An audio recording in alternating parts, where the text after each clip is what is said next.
Prestel. This is Democracy Now!, democracynow.org, The War and Peace Report. I'm Amy Goodman. This is Super Tuesday. I want to turn to a clip from the Sanders-Clinton debate earlier this month in Milwaukee. During one exchange about health care, Hillary Clinton continued to press the idea that Bernie Sanders' single-payer health care system would undo the Affordable Care Act.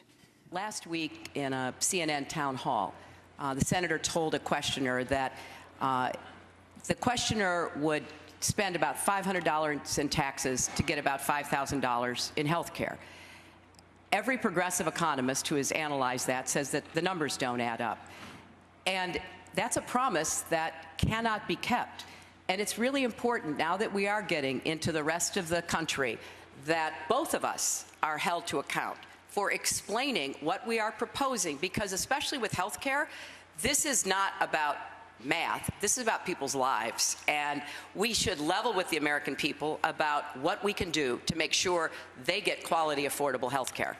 That was Hillary Clinton in a debate with Bernie Sanders. We're joined by Robert Reich, the former labor secretary under President Bill Clinton. And certainly, Robert Reich, this was an issue that Hillary Clinton was dealing with through the Bill Clinton presidency. Can you talk about her criticism of Bernie Sanders around pushing for single-payer health care?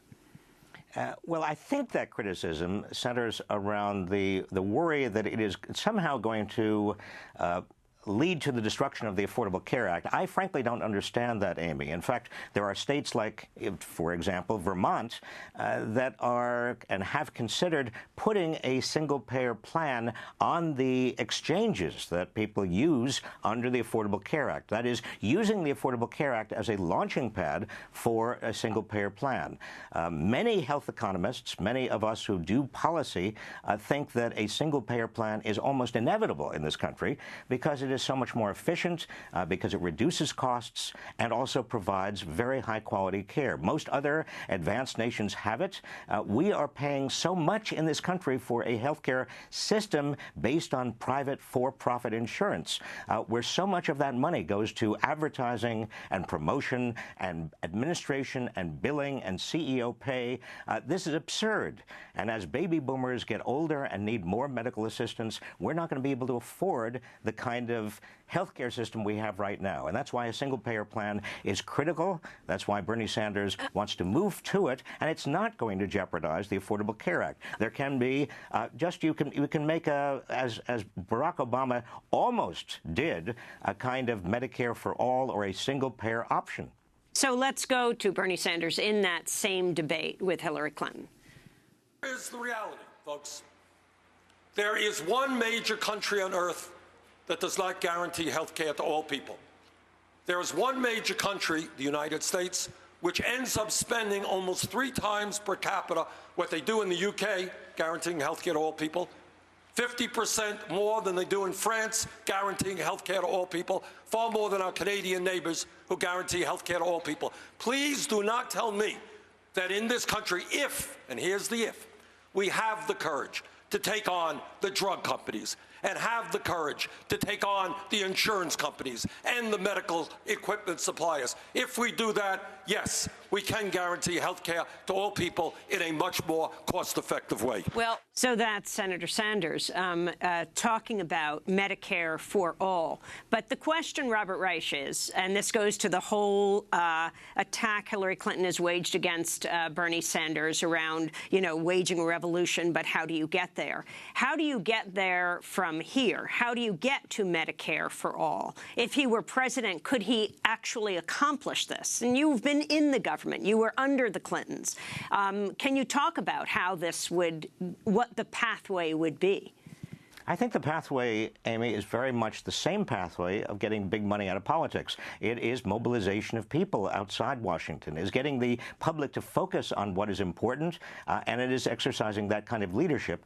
Also aiming high. What worries me about other candidates, particularly Hillary Clinton, is that the message seems to be we cannot aim high, or we must not be ambitious. We must not try to be bold because we can't get there.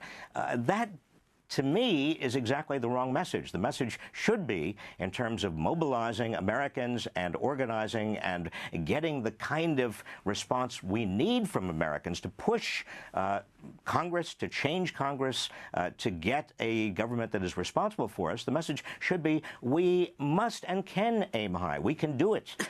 And we've done it before in this country. We've had some very, very ambitious and vicious changes. You know, I lived through the civil rights era. I saw what activists like Martin Luther King Jr. and presidents like Lyndon Johnson were able to do. And we have to the urgency right now with regard to everything we consider important, from Black Lives Matter and the kind of discrimination, structural discrimination we're seeing all the way through climate change. Nothing can change unless we get big money out of politics, unless we return the United States from being almost an oligarchy to a true democracy once again. That's what Bernie Sanders is talking about. I can't understand why anybody would find that difficult or objectionable. Well, you know, Robert Reich, you have an inside view of the Clinton administration. You were the labor secretary for years. Can you talk about the power of Hillary Clinton within that? I mean, there are a lot of presidencies where the president, who is the husband, you don't know really what the wife's views are. How powerful was Hillary Clinton within the Bill Clinton presidency? She was his chief advisor. I think that Hillary Clinton was as powerful, if not more powerful, than any first lady since Eleanor Roosevelt. And Hillary was continuously helping Bill Clinton make very, very fundamental decisions.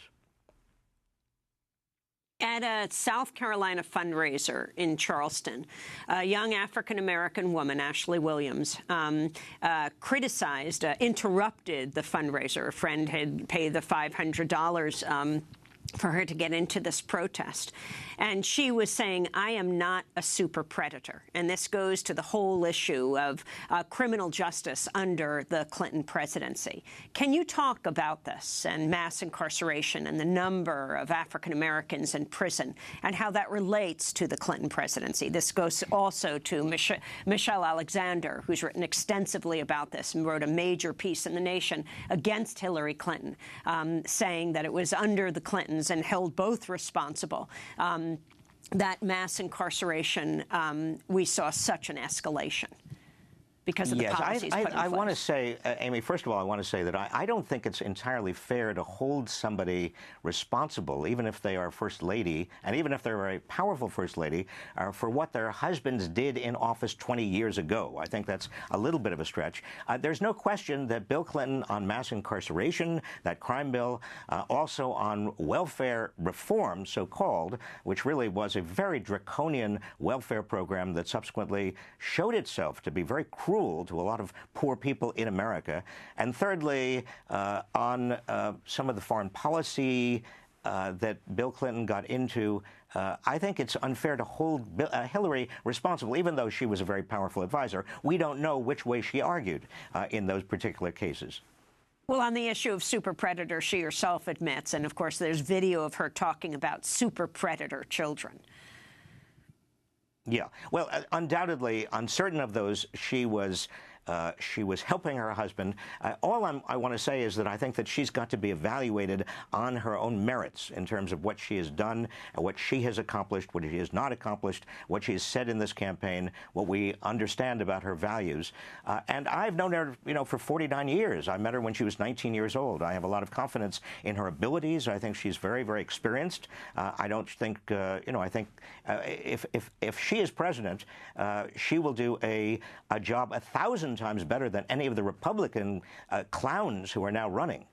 But I think we do have a choice on the Democratic side between two people who are very different in terms of their ambitions with regard to remaking our democracy and remaking American politics, and also attacking this kind of economic oligarchy we now have. Secretary Reich, what do you see is willing to take that on? What do you see as Bernie Sanders' pathway to the presidency right now? He said last night that he is going to continue to take this all the way to the convention. And I believe that he sees himself as a vehicle for this movement. In other words, this campaign is less about Bernie Sanders, and he would be the first to admit this, than it is about a movement against American oligarchy and against big money in politics. And he, therefore, by saying that he's going to take it all the way to the convention, I think he means he's going to take this movement all the way to the convention. And hopefully it's going to be, regardless of what happens, regardless of whether he has enough convention delegates, it is going to be a very vocal and very important movement in the future. Amy, finally, let me just say the superdelegate problem is a huge kind of symbol of what we are up against in this country. The Democratic Party has all these insider superdelegates. You're right, they could change their mind at any time, but merely having superdelegates who are insiders, who will play such a significant role at the convention, is testament to the fact that the Democratic Party still doesn't quite get it in terms of this anti-establishment era we are now entering in America, where most Americans are saying the political establishment has not worked for us.